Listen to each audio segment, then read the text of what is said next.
అదే RTV app వార్తల్ని క్షణాల్లో చదివే అవకాశం ఉంటుంది. ఒక న్యూస్ పేపర్, ఒక టెలివిజన్ ఛానల్ మీ చేతుల్లో ఎప్పుడూ ఉంటాయి. ఎన్నికల్లో వైఎస్ఆర్ కాంగ్రెస్ పార్టీ అభ్యర్థులుగా మేము ఓడిపోయిన తర్వాత సరే కనీసం 30 ఏళ్ళు రాజకీయాల్లో కొనసాగినాం. ఓటమి ఏ కారణం చెందినప్పటికీ ఒక 2-3 సంవత్సరాలు విశ్రాంతి ఉంటుంది అనుకున్నాం. కానీ చంద్రబాబు నాయుడు పుణ్యమా అని చెప్పి 3 నెలలు కూడా విశ్రాంతి లేదు, రోడ్డు మీద పెట్టాడు. నిరంతరం ప్రజా వ్యతిరేక నిర్ణయాలతో ఈ ప్రభుత్వం చేసేదానికి నిరసనగా మేము ఎప్పుడు రోడ్డు మీదనే సంసారం చేయాల్సిన పరిస్థితి ఏర్పడింది. అధికారులు చుట్టూ తిరగాల్సిన పరిస్థితి ఏర్పడింది. ప్రజా సమస్యల ప్రస్తావన చేయాల్సిన పరిస్థితి ఉంది. ప్రజా సమస్యల కోసం 10,000 మంది మేము ఇక్కడికి వస్తే ప్రొద్దుటూరు నుంచి 2,000 మంది వచ్చినాం. మొత్తంగా 10,000 మంది ఇక్కడికి వస్తే కలెక్టర్ లేడు, జాయింట్ కలెక్టర్ లేడు, అధికారులు లేరు. ప్రతిసారి ఇక్కడ మేము నిరసన తెలియజేయడానికి ప్రజల యొక్క సమస్యలు చెప్పడానికి వచ్చిన ప్రతిసారి అధికారులు ఉండరు. అంటే కారణం నిర్లక్ష్యమైనటువంటి వైఖరి, ప్రభుత్వం దగ్గర నుంచి ఆదేశాలు. వైఎస్ఆర్ కాంగ్రెస్ పార్టీ నిరసన చేసిన ప్రతిసారి మీరు ఎవరు అందుబాటులో ఉండకూడదు, వారికి సరైనటువంటి గౌరవాన్ని ఇవ్వకూడదు అనుకుంటున్నారు. గౌరవం ఇవ్వండి మాకు కాదు, వాళ్ళు ప్రజాస్వామ్యంలో ప్రజలకు గౌరవం ఇవ్వకుండా ఉన్నారు. ప్రజాస్వామ్యంలో ప్రజల సమస్యలను వాళ్ళు గౌరవం ఇవ్వకుండా ఉన్నారు. ఈరోజు ఫీజు రీఎంబర్స్మెంట్ చెల్లించలేదని చెప్పి చెప్పడానికి వస్తే అధికారులు లేరు.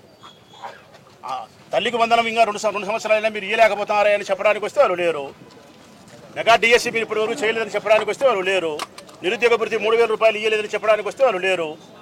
5 లక్షల ఉద్యోగాలు సంవత్సరానికి అన్నారు, 5 ఉద్యోగాలు లేవు చెప్పడానికి వస్తే లేరు.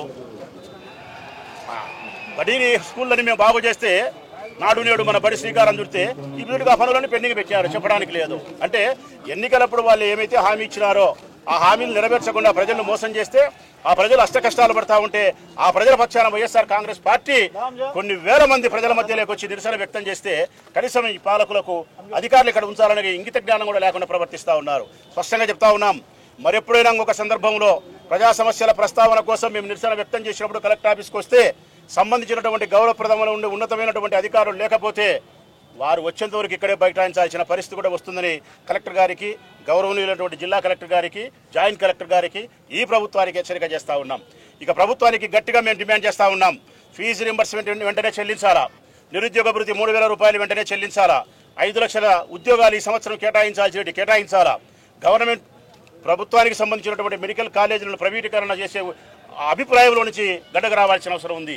నాడు నేడు మన బడికి సంబంధించిన పనులను కొనసాగించాల్సిన బాధ్యత ఉంది. ఒక్క మాటలో చెప్పాలంటే ఈ రాష్ట్రంలో విద్యకు అగ్రతాంబూలం ఇచ్చింది జగన్మోహన్ రెడ్డి గారు. ఈ రాష్ట్రంలో విద్యకు చీకటి రోజులు తెచ్చింది ఈ కూటమి ప్రభుత్వం. ఆ దిశలో నుంచి మీరు బయటికి రావాల్సిన అవసరం ఉంది. పేద విద్యార్థులు కూడా ఉన్నత శిఖరాలు అధిరోహించడానికి చక్కటి మార్గం విద్య. ఆ విద్యనే సర్వనాశనం చేసి పెట్టాలని ఈరోజు కూటమి ప్రభుత్వం. అది చెప్పడానికి మేము వస్తే 10,000 మంది ఈరోజు వస్తే కూడా కలెక్టర్ గారు లేరు, జాయింట్ కలెక్టర్ గారు లేరు. ఎందుకు ఈ నిర్లక్ష్యమైనటువంటి వైఖరి? మీరు ప్రజలకు ఓట్లు వేయించుకొని మోసాలు చేసినారు. ఇది ఇస్తామన్నారు, ఇయ్యలే.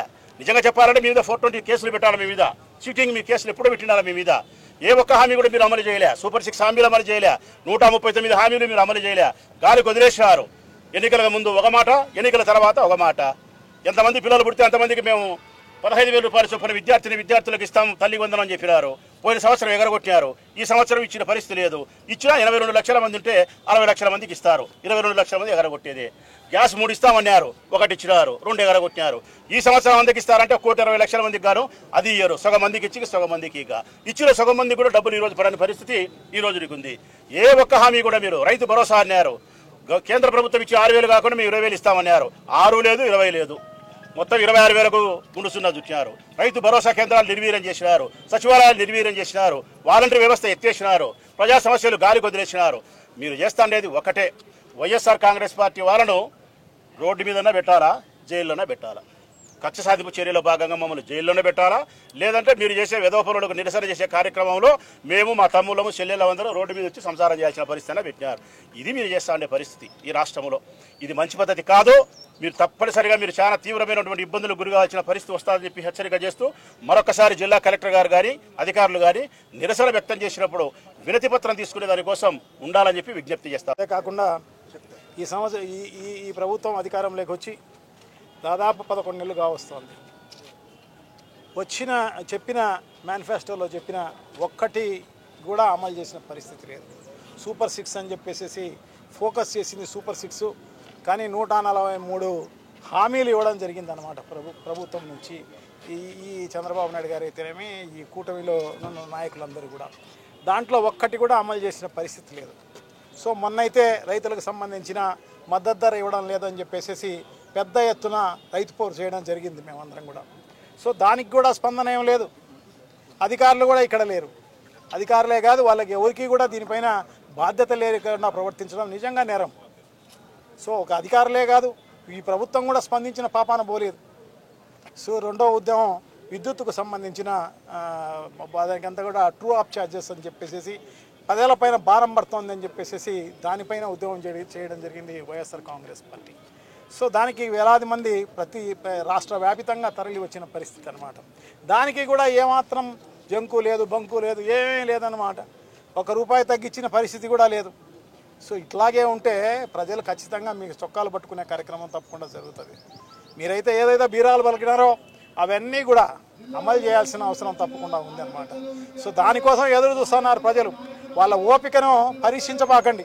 వాళ్ళ ఓపికను పరీక్షిస్తే నిజంగా కూడా మిమ్మల్ని అందరినీ కూడా వాళ్ళు చొక్కా పట్టుకొని నిలదీయాల్సిన అవసరం తప్పకుండా ఉంటుంది.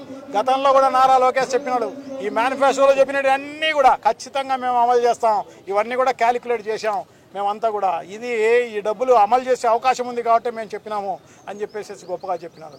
ఒకవేళ చేయకపోతే ఖచ్చితంగా మా చొక్కా పట్టుకునే దానికి మేమంతా కూడా ఉన్నాము అని చెప్పేసి చెప్పడం జరిగింది అనమాట. నిజంగా కూడా అంత మాట చెప్పిన లోకేష్ మరి ఇప్పుడు పలకడం లేదన్నమాట, కానరావడం లేదు అసలు. సో తప్పకుండా వాళ్ళందరూ కూడా స్పందించాల్సిన అవసరం తప్పకుండా ఉంది. ఏదైతే అరియర్స్ ఉన్నాయో పిల్లలకు సంబంధించి అవన్నీ కూడా 4,500 కోట్ల రూపాయలు ఈరోజు అరియర్స్ ఉన్నాయి. అవన్నీ కూడా ఇవ్వాల్సిన అవసరం తప్పకుండా ఉంది అన్నమాట. ఇదేదో ఒక ఇన్స్టాల్మెంట్ మాత్రమే. ఎందుకంటే మేము గత నెలలోనే 3వ తారీఖు ఈ విద్యార్థి ఫీజు పోరు కింద మేము పెట్టడం జరిగింది ఉద్యమం. మేము పెట్టి చెప్పిన తర్వాత దానికి స్పందిస్తూ 700 కోట్ల రూపాయలు రిలీజ్ చేయడం జరిగిందనమాట. పాత బకాయిలు అంటే మాది ప్రభుత్వం కాదు అని చెప్పేసి చెప్తున్నారు అనమాట. గతంలో జగన్మోహన్ రెడ్డి గారు అట్లా అనుకోలేదు. దాదాపు 1900 కోట్ల రూపాయలు అరియర్స్ ఉంటే చంద్రబాబు నాయుడు గారి టైంలో అదంతా కూడా రిలీజ్ చేసిన ఘనత జగన్మోహన్ రెడ్డి గారిది. సో అట్లా ఉండి చేయాలి తప్ప వేరే ఏం లేదు. డిసెంబర్ వరకు ఇవ్వడం జరిగిందనమాట, లాస్ట్ డిసెంబర్ వరకు. దాని తర్వాత ఎన్నికల కూడా వచ్చింది కాబట్టి ఇవ్వలేకపోవడం జరిగింది తప్ప ఇంకో రకమైన కార్యక్రమం కాదనమాట. సో డెఫినెట్గా ఈ పాటికి జగన్మోహన్ రెడ్డి గారు ఉంటే నాడు నేడు కార్యక్రమంలో భాగంగా స్కూళ్ళన్నీ కూడా ఇంకా మిగిలిపోయిన స్కూళ్ళన్నీ కూడా అభివృద్ధి చెందిండు. అలాగే విద్యార్థికి సంబంధించిన విద్యా దీవెన అయితేనేమి, వసతి దీవెన అయితేనేమి, అమ్మఒడి అయితేనేమి, సో ఇదే కాకుండా అన్ని రకాలుగా వాళ్ళ విద్యార్థులకు అందరికీ ఉపయోగపడే విధంగా అలాగే విదేశీ విద్యా దీవెన కూడా ఇచ్చే కార్యక్రమం జరిగిందనమాట. గతంలో గొప్పగా చెప్పుకోవచ్చు. ఎందుకంటే జగన్మోహన్ రెడ్డి గారు ₹1 కోటి ఫీజు కట్టడం జరిగిందన్నాడు ఒక పిల్లోడికి. దానికి సంబంధించి ఆక్స్ఫర్డ్ యూనివర్సిటీలో ఆయనకు సీట్ వచ్చిందని చెప్పేసి అంత ఫీజు చెల్లించిన ఘనత జగన్మోహన్ రెడ్డి గారిది. ఎందుకంటే ఎందుకంటే విద్య ఉంటే వాళ్ళ పిల్లల భవిష్యత్తు, కుటుంబ భవిష్యత్తు, ఈ రాష్ట్రంలో అందరూ కూడా బాగుపడే కార్యక్రమం జరుగుతుంది, భవిష్యత్తు వాళ్ళదే అని చెప్పేసి జగన్మోహన్ రెడ్డి గారు చిత్తశుద్ధిగా నమ్మినారు. కాబట్టి ఇంత పెద్ద ఎత్తున విద్యపైన ఫోకస్గా చూసి చేయడం జరిగిందనమాట. సో అమ్మఒడి, విద్యా దీవెన, వసతి దీవెన ఇవన్నీ కలిస్తే దాదాపు 38,000 కోట్ల రూపాయలు ఖర్చు పెట్టిన ఘనత శ్రీ జగన్మోహన్ రెడ్డి గారిది. సో ఆ రకంగా ఉన్న పరిస్థితుల్లో ఈరోజు మెగా డిఎస్సి అని చెప్పేసి గొప్పగా డిఎస్సి అలా జాబ్ క్యాలెండర్ రిలీజ్ చేస్తాము, నిరుద్యోగ భృతి ఇస్తాము లేకపోతే అని చెప్పి బీరాలు బలికి గొప్పలు చెప్పి వాళ్ళందరితో ఓట్లు వేయించుకొని ఈరోజు వాళ్ళకు మొండి చేయి చూపించడం నిజంగా కూడా చాలా దారుణం అన్నమాట. ఇంతవరకు మెగా డిఎస్సికి మొదటి సంతకం అని చెప్పేసి పెట్టి దాని ఆచరణ చేసిన పరిస్థితికి లేదన్నమాట. సో ఎంత దారుణం. సో తప్పకుండా వాళ్ళందరూ కూడా వాళ్ళకు ఓపిక ఉన్నంతసేపే ఓపిక ఉంటారు. ఓపిక ఎప్పుడైతే నశిస్తుందో ఖచ్చితంగా చొక్కాలు పట్టుకునే కార్యక్రమం త్వరలోనే ఉంది, రాబోయే రోజుల్లో ఖచ్చితంగా జరుగుతుంది అని చెప్పి తెలియజేసుకుంటూ ఇప్పటికైనా బుద్ధి తెచ్చుకొని ఈ కూటమి ప్రభుత్వం డెఫినెట్గా స్పందించాల్సిన అవసరం తప్పకుండా ఉంది. అరియర్స్ అంతా మొత్తం రిలీజ్ చేయాల్సిన అవసరం తప్పకుండా ఉంది. ఏదైతే మేనిఫెస్టోలో చెప్పడం జరిగిందో అవన్నీ కూడా అమలు చేయాల్సిన బాధ్యత అవసరం తప్పకుండా ఉంది అని చెప్పి మేమంతా కూడా గట్టిగా చెప్తూ, సో ఇప్పుడు ర్యాలీలు రిప్రజెంటేషన్ వరకే మేము ఇవ్వడం జరుగుతుంది, డిమాండ్ నోటీస్ వరకే ఇవ్వడం జరుగుతుంది. రాబోయే కాలంలో ఖచ్చితంగా మేము పెద్ద ఎత్తున ఉద్యమించే కార్యక్రమం తప్పకుండా జరుగుతుంది అన్నమాట. సో డెఫినెట్గా ఎందుకంటే ఈ ప్రభుత్వం నిజంగా దారుణమైన పరిపాలిస్తుంది అన్నమాట. సో ఒట్టి వైఎస్ఆర్ కాంగ్రెస్ పార్టీ నాయకులను, కార్యకర్తలను వాళ్ళందరినీ కూడా హింస చేసే కార్యక్రమం తప్ప వేరే ఏం లేదన్నమాట. సో ఖచ్చితంగా ఈ ప్రభుత్వానికి బుద్ధి వచ్చే రోజు తప్పకుండా వస్తుంది. రాకపోతే మేము బుద్ధి చెప్పే కార్యక్రమం, ప్రజలు బుద్ధి చెప్పే కార్యక్రమం తప్పకుండా జరుగుతుంది. మరిన్ని వీడియోస్ కోసం ఛానల్ ని సబ్స్క్రైబ్ చేయండి. లేటెస్ట్ అప్డేట్స్ కోసం వాట్సాప్ ఛానల్ ని ఫాలో చేయండి. అండ్ లింక్ డిస్క్రిప్షన్ లో ఉంది.